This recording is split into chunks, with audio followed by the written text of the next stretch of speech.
Hello everyone, मैं यशवंत कुमार स्वागत करता हूं एक बार फिर से आप सभी का आपके अपने यूट्यूब चैनल टेक सीख प्रो में। जैसा कि आपको पता है, यूपीआरवीएनएल का एडमिट कार्ड आज से डाउनलोड होना स्टार्ट हो गया है। जिसका भी एडमिट कार्ड डाउनलोड नहीं हो रहा, कोई भी प्रॉब्लम आ रही तो उसके रिगार्डिंग मॉर्निंग में आपने वीडियो अपलोड कर दी थी, वहां से देख करके आप अपना एडमिट कार्ड डाउनलोड कर सकते हैं। ठीक साथ ही साथ आपको पर डे यहाँ पर क्लासेस उपलब्ध करवाई जा रही हैं, उसे आप कंटिन्यू वॉच करते रहिए। आपकी तैयारी एक स्टैंडर्ड नए लेवल पे पहुंच जाएगी। जैसे कि अपने पिछले क्लास में हमने डिस्कस किया था हैंड टूल के बारे में, इस क्लास में हम डिस्कस करने वाले मेजरमेंट एंड मेजरिंग टूल के बारे में।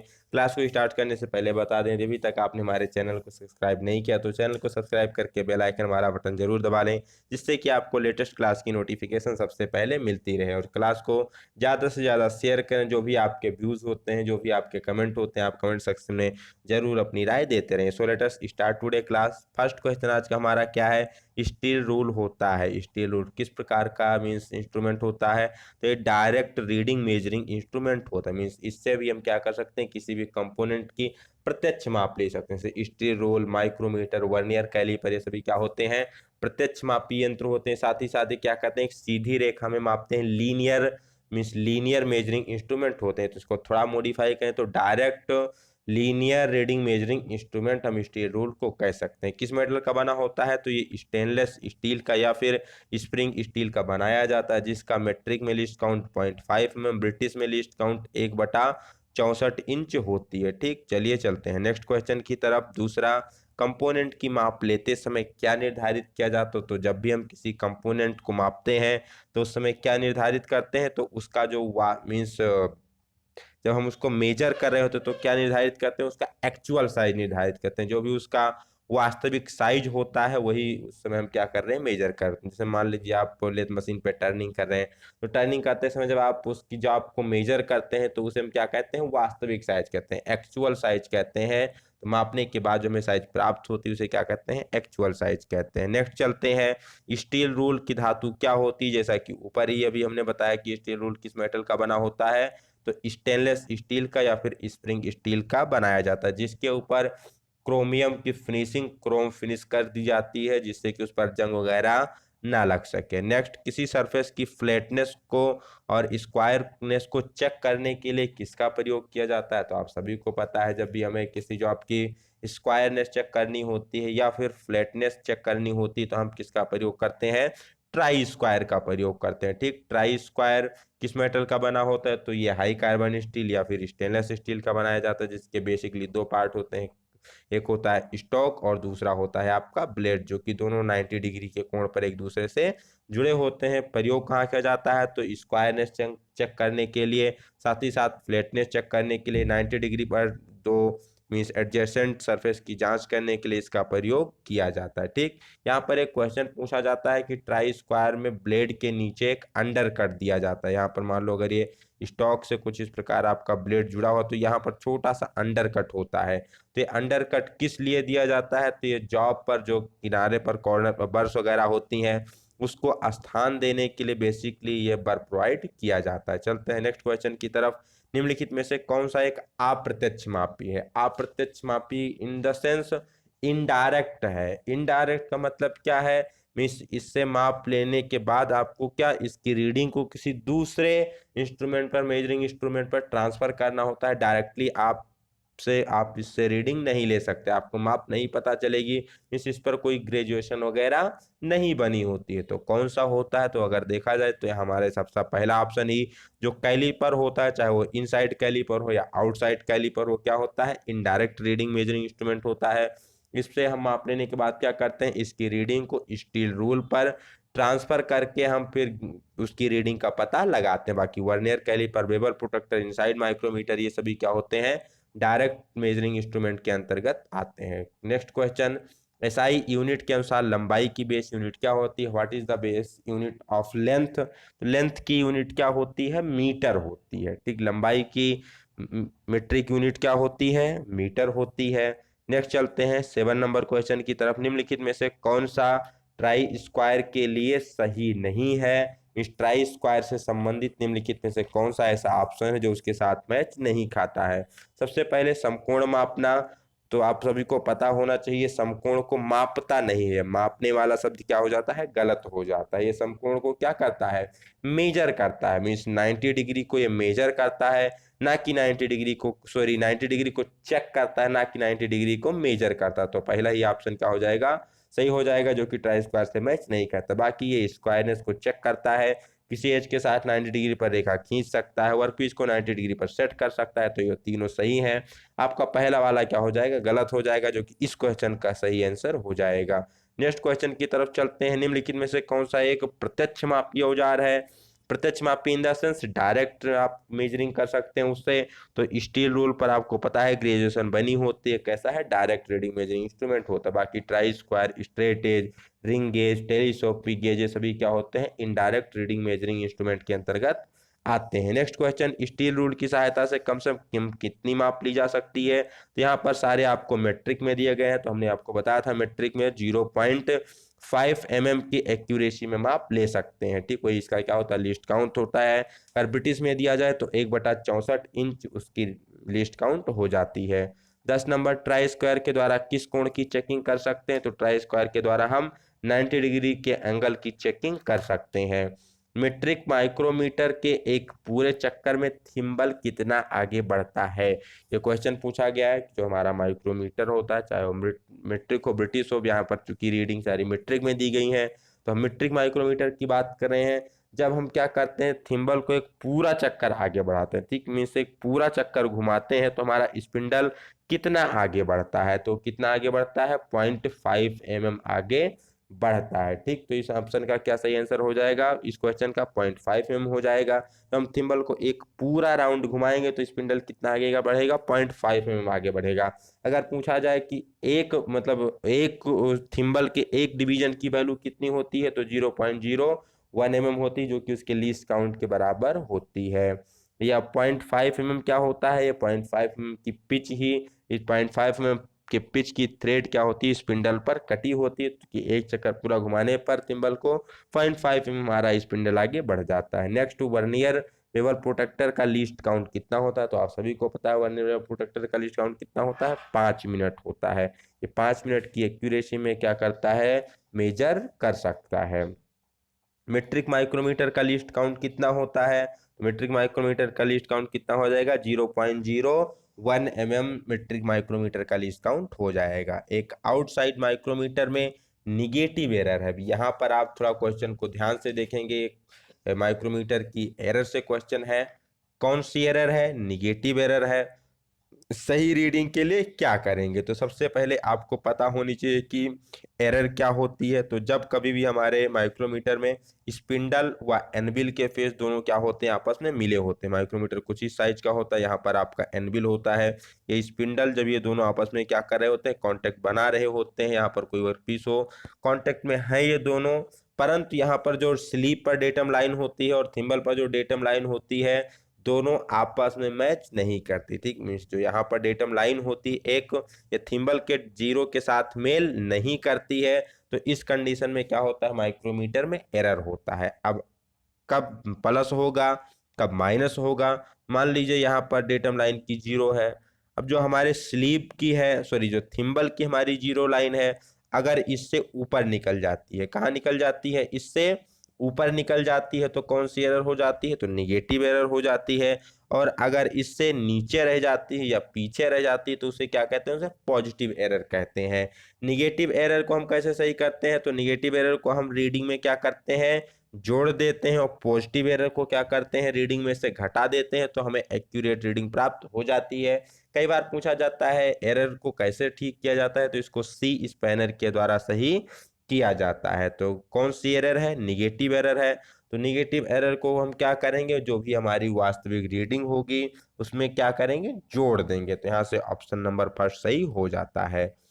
नेक्स्ट, 50 से 75 mm वाले आउटसाइड माइक्रोमीटर की जीरो रीडिंग क्या होती है। यहाँ पर ध्यान देना है, जीरो रीडिंग पूछ रहा है, ना कि आपका लिस्ट काउंट पूछ रहा है। अगर लिस्ट काउंट पूछा जाएगा तो वो होगा 0.01 mm, लेकिन ये पूछ रहा है जीरो रीडिंग, मीन्स 50 से 75 mm वाला जो माइक्रोमीटर है वो कितनी रीडिंग दिखाता है। अगर वो क्लोज स्थिति में हो, मीन्स बंद हो, पूर्ण रूप से बंद हो, तो कितनी रीडिंग शो करेगा। तो 50 mm, ठीक। उसकी रेंज क्या हो, स्टार्टिंग 50 mm से होती है, मीन्स उसकी जीरो रीडिंग है वो 50 mm है, और लास्ट कितना मेजर कर सकता है, 75 मेजर कर सकता है। तो इस प्रकार के क्वेश्चन कई बार एग्जाम में पूछे जाते हैं, तो आपको कंफ्यूज नहीं होना है। जो भी उस माइक्रोमीटर की रेंज है, उसकी जो मिनिमम वाली रेंज होती है, वही उसकी क्या होती है, जीरो रीडिंग हो जाती है। इसे पूछ लिया जाए 25 से 50 वाले की जीरो रीडिंग क्या होगी, तो 25 mm हो जाएगी। नेक्स्ट क्वेश्चन, आउटसाइड व्यास की जो बाहरी व्यास है उसकी संकेंद्रिता चेक करने के लिए निम्नलिखित में से कौन सा इंस्ट्रूमेंट प्रयोग किया जाता है। तो कौन सा प्रयोग किया जाता है, डायल टेस्ट इंडिकेटर का हम प्रयोग करते हैं उसकी कंसिस्टेंसी को चेक करने के लिए। जैसे कि आपने देखा होगा लेथ मशीन पर जब हम फोर्जर चक में किसी भी जॉब को होल्ड करते हैं, तो उस पे हम एक ऑपरेशन करते हैं ट्रूइंग। सबसे पहले हम क्या करते हैं, उससे जॉब को ट्रू करते हैं, घुमाकर देखते हैं कि पूरा परफेक्ट हमारा सेट हुआ है कि नहीं है। तो किसके द्वारा चेक किया जाता है, वो डायल टेस्ट इंडिकेटर के द्वारा ही चेक किया जाता है। नेक्स्ट, किसी वर्नियर कैलिपर द्वारा ली जाने वाली न्यूनतम माप को कहते हैं, वो छोटी से छोटी रीडिंग जो किसी भी इंस्ट्रूमेंट के द्वारा ली जा सकती है, चाहे कैलिपर हो, माइक्रोमीटर हो, स्टील हो, जो भी हो, उसे हम क्या कहते हैं, उसका लीस्ट काउंट कहते हैं। मीन्स कम से कम माप जो उसके द्वारा मापी जा सकती है उसको हम क्या कहते हैं, लीस्ट काउंट के नाम से जानते हैं। मेट्रिक आउटसाइड माइक्रोमीटर में थ्रेडेड स्पिंडल पर थ्रेड की पिच होती है, अभी ऊपर ही हमने समझा था कि थ्रेड की पिच कितनी होती है, 0.5 mm थ्रेड की पिच इस पर कटी होती है। नेक्स्ट क्वेश्चन की बात की जाए, माइक्रोमीटर में जीरो एरर का अभिप्राय क्या होता है। तो ऊपर ही भी आपने समझा था कि जब measuring face in the sense of spindle और एनबिल आपस में संपर्क में हो, और थिम्बल का जीरो तथा स्लीप पर डेटम लाइन जीरो आपस में मैच नहीं कर रहे होते हैं, तो उसी को हम क्या कहते हैं, जीरो एरर के नाम से जानते हैं, ठीक। जो कि दो प्रकार की होती है, पॉजिटिव जब होगी, जब थिम्बल की जो जीरो होगी नीचे रह जाएगी, और निगेटिव कब होगी, जब वो ऊपर निकल जाएगी। पॉजिटिव को हम घटा देते हैं, निगेटिव को जोड़ देते हैं। माइक्रोमीटर में लॉक नट क्यों लगाया जाता है, तो लॉक नट का प्रयोग क्या होता है, वो रीडिंग को लॉक करता है। रीडिंग को लॉक वो कब करेगा, तो वर्कपीस पर रीडिंग को सेट करने के बाद उस रीडिंग को लॉक करने के लिए हम क्या प्रयोग करते हैं, लॉक नट का प्रयोग करते हैं। मान लीजिए आपने रीडिंग सेट कर ली, अब रीडिंग आपकी खराब ना हो, रीडिंग प्लस माइनस ना हो, तो इसके लिए हम क्या करते हैं, माइक्रोमीटर में लॉक नट होता है जिससे हम रीडिंग को लॉक कर देते हैं। नेक्स्ट, माइक्रोमीटर किस सिद्धांत पर कार्य करता है। तो माइक्रोमीटर किस सिद्धांत पर कार्य करता है, आप सभी को पता है कि किस सिद्धांत पर कार्य करता है, कई बार एग्जाम में पूछा गया है। तो किस पर कार्य करता है, नट और बोल्ट के सिद्धांत पर, ठीक है। किसके सिद्धांत पर, नट और बोल्ट के सिद्धांत पर। किस प्रकार से जो आपका ये इसमें स्पिंडल लगा होता है, किसका काम करता है, लाइक के नट का काम करता है, उसमें अंदर एक बोल्ट टाइप होता है, तो आप यहाँ से रेचेट स्टाफ को पकड़ के घुमाते हैं तो ये आगे बढ़ता रहता है। तो कुछ इस प्रकार से नट और बोल्ट के सिद्धांत पे काम करता है, कई बार ये आपके एग्जाम में पूछा गया है, ठीक। या फिर इसी को कई बार दे दिया जाता है लीड और पिच के सिद्धांत पर, तो वो भी आपका सही है, चाहे नट और बोल्ट दिया जाए या फिर ऑप्शन में लीड और पिच मिल जाता है तो उसके तरफ भी आपको जा सकते हैं। कई बार पूछा जाता है माइक्रोमीटर किस मेटल का बना होता है, तो बेसिकली ये क्रोमियम स्टील या फिर वैनेडियम स्टील का या फिर इनवायर स्टील का बनाया जाता है, जो कि मेट्रिक में 0.01 mm और ब्रिटिश में 0.001 mm की एक्यूरेसी में माप लेने का कार्य करता है। टेपर के कोणों को परिशुद्धता में मापने के लिए किसका प्रयोग किया जाता है। तो जब भी हमें कभी टेपर जो आपकी मेजरमेंट करनी होती है तो किसका प्रयोग करते हैं, वर्नियर बेवल प्रोटेक्टर का प्रयोग करते हैं, जो कि कितने एक्यूरेसी में माप लेता है, 5 मिनट की एक्यूरेसी में किसी भी कोण को चेक कर सकता है, ठीक। नेक्स्ट क्वेश्चन की तरफ चलते हैं। 23 नंबर, वर्नियर कैलिपर का लिस्ट काउंट कितना होता है। तो वर्नियर कैलिपर जो साधारण वर्नियर कैलिपर होते हैं इसका लिस्ट काउंट 0.02 mm हो जाता है। ये चीज आपको ध्यान में रखनी है, कितना होता है, 0.02 mm इसका लिस्ट काउंट होता है। इसका प्रिंसिपल क्या होता है, तो दो स्केल के डिफरेंस पर कार्य करता है, like 1 main scale division minus 1 vernier scale division, यही क्या हो जाती है, वर्नियर कैलिपर की लिस्ट काउंट हो जाती है। डायल टेस्ट इंडिकेटर के प्लंजर की लीनियर मोशन को पॉइंटर के रोटरी मोशन में बदलने के लिए किसका प्रयोग किया जाता है, तो वहां पर रैक और पिनियन मैकेनिज्म का प्रयोग किया जाता है। रैक और पिनियन मैकेनिज्म, यही कई बार क्वेश्चन को घुमा के पूछ लेते हैं कि डायल टेस्ट इंडिकेटर किस सिद्धांत पे कार्य करता है। तो उस कंडीशन में भी आपको क्या बताना है, रैक और पिनियन मैकेनिज्म पे ही टिक करना है। या फिर पूछ ले प्लंजर की लीनियर मोशन को पॉइंटर के रोटरी मोशन में बदलने के लिए किस सिद्धांत का प्रयोग करेंगे, तो वो भी रैक और पिनियन ही सही हो जाता है। नेक्स्ट बात करते हैं, माइक्रोमीटर में रैचेट स्टाफ सहायक होता है। तो रैचेट स्टाफ का मेन कार्य क्या होता है, वो प्रेशर को कंट्रोल करता है। अगर आप रैचेट स्टाफ का प्रयोग से उसको घुमा रहे हैं तो आप प्रेशर को इजीली कंट्रोल कर सकते हैं। अगर आप डायरेक्ट थिम्बल को पकड़ के घुमा रहे हैं तो आप प्रेशर को कंट्रोल नहीं कर पाते हैं। और जब रैचेट स्टाफ से तो आप एक समान प्रेशर देते रहते हैं, तो इसीलिए इसका सही ऑप्शन क्या हो जाएगा, प्रेशर को कंट्रोल करने में सहायक होता है रैचेट स्टाफ। 26 नंबर के क्वेश्चन में क्या पूछा गया है, 26 नंबर के क्वेश्चन में पूछा गया है वर्नियर कैलिपर का लीस्ट काउंट किसके बराबर होता है, या फिर इसी को कह दिया जाता है कि वर्नियर कैलिपर का जो प्रिंसिपल होता है, वर्किंग प्रिंसिपल होता है, वो क्या होता है। तो ये क्या होता है, एक मेन स्केल डिवीजन माइनस एक वर्नियर स्केल डिवीजन, जो कि आपको ऑप्शन नंबर पहले में ही मिल रहा है, 26 के का वाले में मिल रहा है, एक मेन स्केल डिवीजन माइनस एक वर्नियर स्केल डिवीजन। तो ये क्या हो जाता है, वर्नियर कैलिपर का लीस्ट काउंट या उसका वर्किंग प्रिंसिपल हो जाता है। 27 नंबर क्वेश्चन, किसी माइक्रोमीटर में 0.02 mm की पॉजिटिव एरर है। सही एरर को प्राप्त करने के लिए इसमें हम क्या करेंगे, तो आपको पता है जब भी पॉजिटिव एरर होती है तो इसको जो भी हमारी रीडिंग आती है उसमें से क्या करते हैं, माइनस कर देते हैं, हम इसको घटा देते हैं। तो जब 25.41 में से 0.02 घटाएंगे तो कितना आएगा, 25.39 mm आ जाएगा, जो कि इस क्वेश्चन का सही उत्तर हो जाएगा। अगर ये पॉजिटिव ना होकर निगेटिव होती तो क्या करते हैं, हम इसको इस रीडिंग में जोड़ देते तो हमारा सी वाला आंसर हो जाता। लेकिन ये पॉजिटिव एरर है तो पॉजिटिव एरर के लिए क्या करते हैं, 25.41 में से 0.02 घटा देंगे तो 25.39 mm आ जाएगा, जो कि इसका सही आंसर हो जाएगा। दूसरे क्वेश्चन में आपको निगेटिव एरर से क्वेश्चन दे दिया गया, तो इस निगेटिव एरर को क्या करेंगे, 40.53 में हम जोड़ेंगे। तो जब 0.03 जोड़ेंगे इसमें तो टोटल कितना हो जाएगा, 40.56 हो जाएगा। ठीक, 40.56, जो कि ऑप्शन नंबर बी में आपको मिल जा रहा है, इस क्वेश्चन का सही उत्तर हो जाएगा। नेक्स्ट, किसी 50 से 75 mm वाले आउटसाइड माइक्रोमीटर की जीरो एरर किसके साथ चेक की जाती है, ये बहुत ही मोस्ट इंपॉर्टेंट क्वेश्चन, इसको आप ध्यान से देखेंगे। अगर हमारी माइक्रोमीटर का साइज क्या 50 से 75 mm है, तो इसका हम किससे जीरो एरर चेक करते हैं कि जीरो एरर है कि नहीं है। तो इसके लिए हम क्या करते हैं, जैसा कि हमने पहले बताया था कि इसकी जीरो रीडिंग 50 mm होती है। मीन्स ये जो माइक्रोमीटर होता है कुछ इस प्रकार से होगा, ओपन कंडीशन में भी ये कितना रीडिंग शो करेगा, यहाँ मान लीजिए इतना ओपन है, तो इस ओपन कंडीशन में भी ये 50 mm की रीडिंग शो कर रहा होगा, तो इसकी जीरो रीडिंग ही 50 mm होती है। तो अगर इसके बीच हम 50 mm का टेस्ट पीस लगा के चेक करते हैं तो हम क्या कर सकते हैं, इजिली इसकी जीरो एरर को चेक कर सकते हैं। तो किसके द्वारा चेक करेंगे, टेस्ट पीस के द्वारा हम इसकी जीरो एरर को चेक करते हैं। ठीक, नेक्स्ट चलते हैं। अगर 0 से 25 वाले के बारे में पूछा जाता है तो 0 से 25 वाले को हम सरफेस प्लेट की सहायता से चेक करते हैं। अगर 25 से ऊपर है तो उसके लिए हम किसका प्रयोग करते हैं, टेस्ट पीस का प्रयोग करते हैं। नेक्स्ट, मीट्रिक आउटसाइड माइक्रोमीटर की स्लीव पर बने सबसे छोटे डिवीजन का मान क्या होता है। तो आप सभी को पता है स्लीव पर टोटल कितने डिवीजन होते हैं, 50 डिवीजन होते हैं, और इस 50 डिवीजन के टोटल 50 डिवीजन की वैल्यू 0.5 mm हो जाती है। तो अगर एक स्लीव पर बने एक डिवीजन की वैल्यू निकाली जाए तो आप क्या करेंगे, इस 50 को डिवाइड कर देंगे, 0.5 को डिवाइड कर देंगे 50 से, तो आपके पास टोटल कितना आ जाएगा। यहाँ पर किसके बारे में पूछा गया, स्लीव पर पूछा गया, ना कि थिम्बल पर। हम थिम्बल का एक्सप्लेन कर रहे थे। स्लीव मतलब जो हमारी ये डेटम लाइन होती है इसी को हम क्या कहते हैं, स्लीव कहते हैं। ठीक, तो इस पर जो ग्रेजुएशन बनी होती है, इस पर सबसे छोटे एक ग्रेजुएशन की वैल्यू कितनी होती है, 0.5 mm होती है, जो कि उसके पिच के बराबर होती है। अगर यहीं पर स्लीव ना पूछ के थिम्बल पूछा जाए, स्लीव का दूसरा नाम क्या होता है, बैरल होता है। तो जब बैरल या स्लीव पर एक डिवीजन का मान पूछा जाए तो 0.5 mm होता है। अगर वो थिम्बल पर एक डिवीजन का मान पूछ रहा है तो कितना हो जाता है, 0.01 mm हो जाता है। क्योंकि इसे हम 0.5 को क्या करते हैं, 50 से डिवाइड कर देते हैं, तो 0.01 mm आ जाता है, जो कि थिम्बल पर बने एक डिवीजन की वैल्यू होती है, या फिर माइक्रोमीटर का लीस्ट काउंट हो जाता है। स्लीव या बैरल पूछे तो 0.5 mm।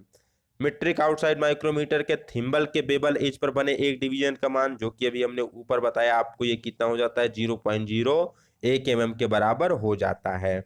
यदि किसी आउटसाइड माइक्रोमीटर के थिम्बल डिवीजन की जीरो ग्रेजुएशन डेटम लाइन से नीचे रह जाती है जबकि माइक्रोमीटर के मेजरिंग फेस आपस में संपर्क में है तो कौन सी एरर होगी। तो हमने आपको बताया था जब भी हमारे जो थिम्बल डिवीजन की जीरो ग्रेजुएशन है डेटम लाइन से नीचे रहेगी तो इस कंडीशन में क्या हो जाएगी, पॉजिटिव एरर हो जाएगी। कौन सी एरर हो जाएगी, नीचे रहने पर पॉजिटिव एरर होती है, और जब ऊपर निकल जाती है तो उस कंडीशन में कौन सी एरर होती है, तो जब ऊपर निकल जाएगी तो उस कंडीशन में हमारी निगेटिव एरर हो जाएगी। तो इस चीजों को आप ध्यान में रखेंगे। चलते हैं नेक्स्ट क्वेश्चन की तरफ। 33 नंबर, डेप्थ माइक्रोमीटर का प्रयोग अधिक रेंज में साइजों को चेक करने के लिए किया जा सकता है, क्योंकि क्योंकि इसके साथ क्या आती है, कई साइजों की एक्सटेंशन रॉड आती है। तो इस एक्सटेंशन रॉड की सहायता से हम क्या कर सकते हैं, इसके साइज को बढ़ा सकते हैं, जिससे हम काफी अधिक साइजों में रीडिंग को चेक कर सकते हैं। किसके द्वारा, डेप्थ माइक्रोमीटर के द्वारा। इसकी एक और विशेषता होती है डेप्थ माइक्रोमीटर की, इस पे जो ग्रेजुएशन होती है वो उल्टा बना होता है। ठीक है, कैसा बना होता है, उल्टा बना होता है। प्रयोग कहाँ करते हैं, तो होल की गहराई या स्टेप वगैरह की डेप्थ को चेक करने के लिए हम डेप्थ माइक्रोमीटर का प्रयोग करते हैं। नेक्स्ट चलते हैं 34 नंबर क्वेश्चन की तरफ। 34 में क्या पूछा गया है, तो निम्नलिखित में से किस एक माइक्रोमीटर में थिम्बल और स्लीव ग्रेजुएशन आउटसाइड माइक्रोमीटर की अपेक्षा विपरीत दिशा में बनी होती हैं। अभी हमने आपको ऊपर बताया किसमें होता है, डेप्थ माइक्रोमीटर में उल्टी दिशा में बनी होती है। नेक्स्ट चित्र में दर्शाई गई वर्नियर कैलीपर की रीडिंग क्या है। यहाँ पर आपको एक वर्नियर कैलीपर दिखाया गया है। यहाँ पर पूछ रहे हैं कि इसकी रीडिंग कितनी है। तो सबसे पहले आप देखेंगे यहाँ पर इसकी मेन स्केल कितनी है, फिर वर्नियर स्केल कितनी है। ठीक, तो यहाँ पर अगर आप देख पा रहे होंगे तो ये आपका 10, 10 से 20, 20 यहाँ पर 5, 25। तो एक तो आपको पता चल गया कि यहाँ पर मेन कितना है आपका, 25 है। ठीक, अब 25 के बाद और कितना है ये चीजें देख लेते हैं। फिर देखिए कौन सी लाइन मैच कर रही है, तो आई थिंक यहाँ पर जो 20 वाली लाइन है क्या कर रही है, परफेक्टली मैच कर रही है। जो वर्नियर स्केल की 20वीं लाइन है ये मेन स्केल से मैच कर रही है। तो इसी को हम क्या करेंगे, 20 को ही हम क्या करेंगे, 0.02 से गुणा कर देंगे। ठीक, क्या करेंगे हम 20 को 0.02 से मल्टीप्लाई कर देंगे, तो आपका टोटल कितना आ जाएगा, वही आपको क्या करना है, इसमें ऐड कर लेना है। Sorry for disturbance. तो क्या था, सबसे पहले आपको यहाँ मेन स्केल देखना था। तो मेन स्केल की रीडिंग कितनी है, 25 है। कौन सा वर्नियर स्केल आपका मैच करा है, तो 20वां वाला मैच करा है। 20वें को आप लीस्ट काउंट 0.02 से मल्टीप्लाई करेंगे तो कितना आ जाएगा, 0.4 आ जाएगा। दोनों को जोड़ देंगे तो 25.40 हो जाएगा, जो कि आपके ऑप्शन नंबर सी में मिल जाता है। तो 25.4 इस क्वेश्चन का सही आंसर हो जाएगा। चलिए बढ़ते हैं नेक्स्ट क्वेश्चन की तरफ। 36 नंबर, इसमें पूछा गया है वर्नियर आउटसाइड माइक्रोमीटर की लीस्ट काउंट कितनी होती है। तो यहाँ पर वर्नियर माइक्रोमीटर पूछा गया, माइक्रोमीटर है लेकिन वर्नियर माइक्रोमीटर, तो इसकी लीस्ट काउंट कितनी हो जाती है, 0.001 हो जाती है। मीन्स एक जीरो और एक्स्ट्रा बढ़ जाता है वर्नियर माइक्रोमीटर। ठीक, इसमें जो वर्नियर स्केल होती है कहाँ पर बनी होती है, स्लीप पर बनी होती है। ये भी कई बार क्वेश्चन आपसे एग्जाम में पूछा गया कि जो वर्नियर आउटसाइड माइक्रोमीटर होता है इसमें वर्नियर स्केल कहाँ पर बनी होती है, इसके स्लीप पर बनी होती है। डिस्काउंट कितना होता है, तो 0.001 होता है। ब्रिटिश में पूछा जाए तो 0.0001 इंच हो जाएगा। नेक्स्ट, वर्नियर हाइट गेज के किस भाग पर मेन स्केल ग्रेजुएशन बनी होती, तो जो इसकी बीम होती है, लंबाई वाली जो इस प्रकार की बीम होती है, इसी पर उसकी मेन स्केल बनी होती है। Next 38 number question, vernier bevel protector के साथ माप लेते समय प्रायः कौन सा भाग रेफरेंस की तरह प्रयोग किया जाता है। सभी ने वर्नियर बेवल प्रोटेक्टर का प्रयोग किया होगा। जो हम वर्नियर बेवल प्रोटेक्टर से प्रयोग करते हैं तो कौन सा भाग हमारा रेफरेंस की तरह प्रयोग करते हैं, तो होता है स्टॉक। और मेजरिंग सरफेस पे कौन सा आता है, तो होता है ब्लेड। ब्लेड वाला जो पार्ट होता है मेजरिंग के संपर्क में आता है मेजर करते समय, जो कि 45 डिग्री और 60 डिग्री पर बेवल होता है। और जो स्टॉक होता है ये किसका काम करता है, बेस का काम करता है। डेटम सरफेस के साथ इसी को लगाकर रखा जाता है। ठीक, चलते हैं नेक्स्ट क्वेश्चन की तरफ।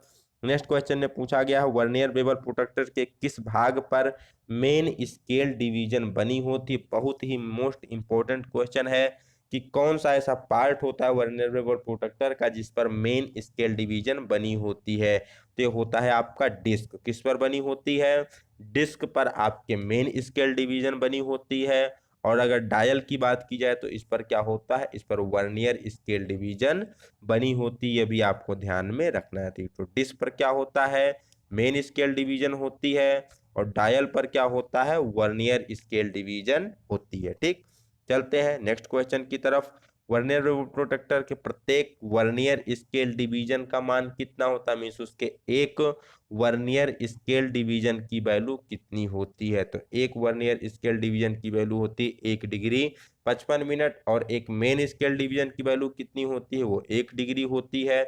इसका लिस्ट काउंट निकालते समय हम क्या करते हैं, 2 main scale division minus 1 vernier scale division लेते हैं। तो 2 डिग्री में से हम घटाते हैं 1 डिग्री 55 मिनट को, तो हमें क्या निकल के आ जाता है, 5 मिनट निकल के आ जाता है।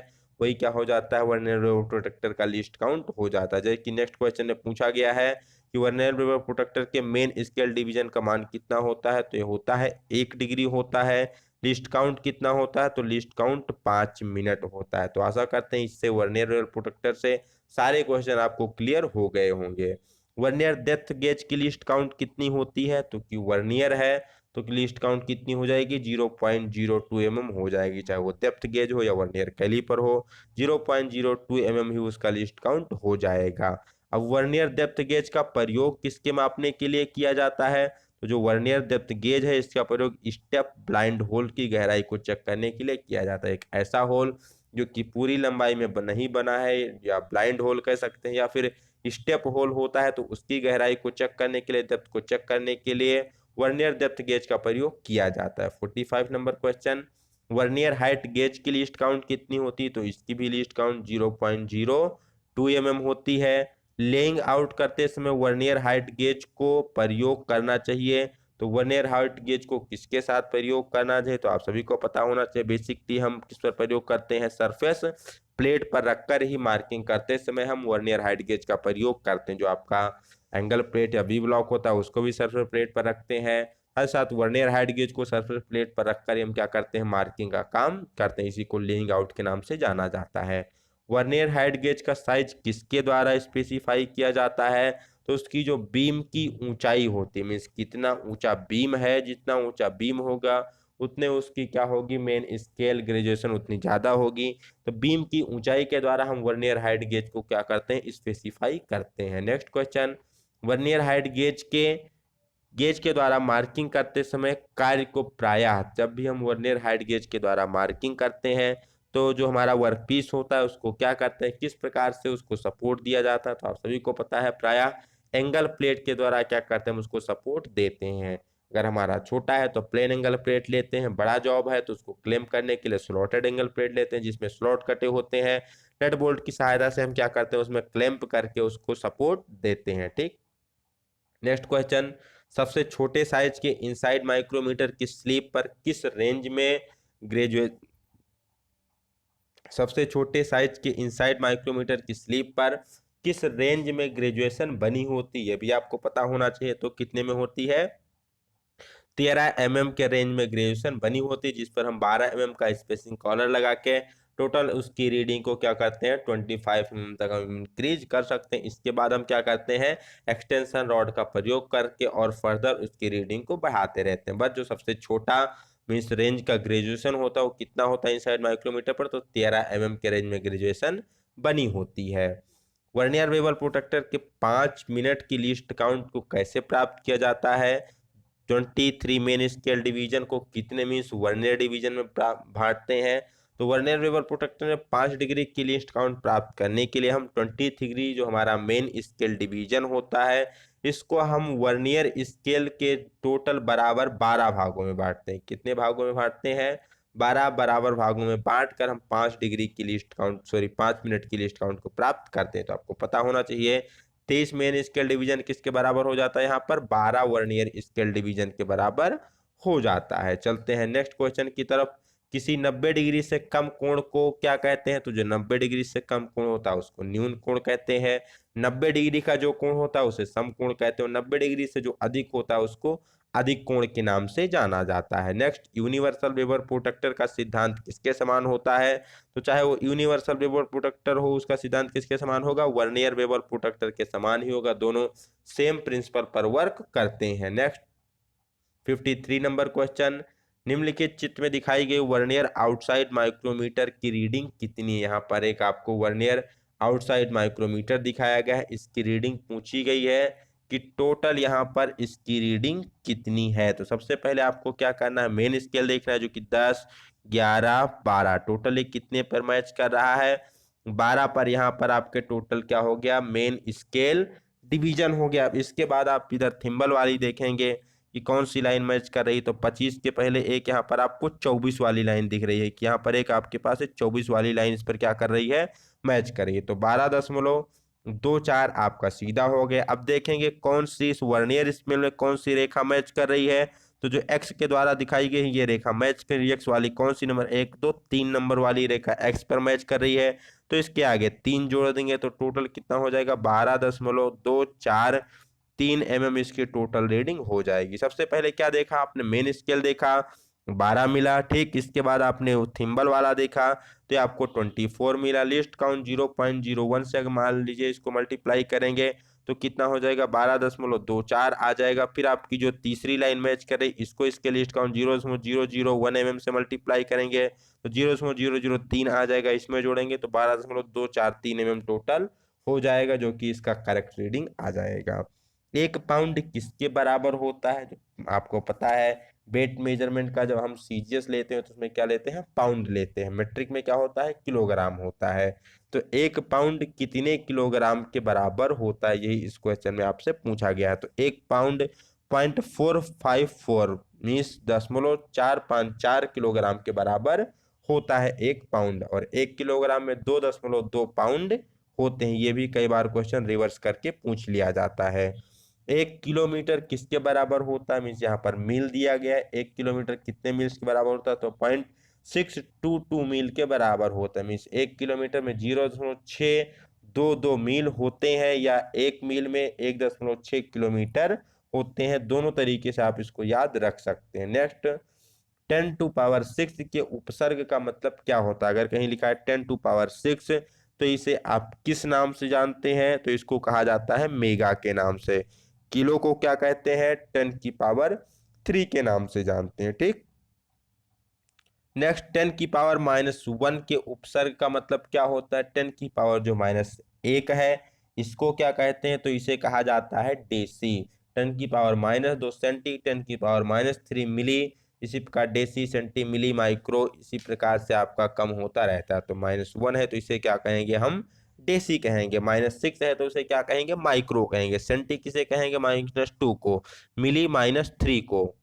नेक्स्ट क्वेश्चन पूछा गया है म्यू किसका अर्थ होता है? जो म्यू सिंबल बनाया जाता है ये किसको दर्शाता है? इसका आपका ऑप्शन है माइक्रो, फिर सेंटी, मिली, डेसी। आप यही चारों ऑप्शन जो यहाँ ऊपर दिए गए, चारों ऑप्शन नीचे भी दिया गया है। तो यहाँ पर क्या हो जाएगा? म्यू का मतलब क्या होता है? तो म्यू का अर्थ होता है माइक्रो। वैल्यू की बात की जाए तो 10⁶ के इक्वल होता है। ठीक, तो ये थे मेजरमेंट एंड मेजरिंग टूल से कुछ मोस्ट इंपॉर्टेंट क्वेश्चन जो आपकी हर एक एग्जाम में पूछे जाते हैं। किसी भी क्वेश्चन में अगर आपको कोई डाउट है तो आप कमेंट सेक्शन में पूछ सकते हैं या फिर आप टेलीग्राम चैनल को भी ज्वाइन करके वहां पर अपने डाउट को पूछ सकते हैं। तो मिलते हैं नेक्स्ट वीडियो में, तब तक के लिए have a good day, best of luck, bye bye.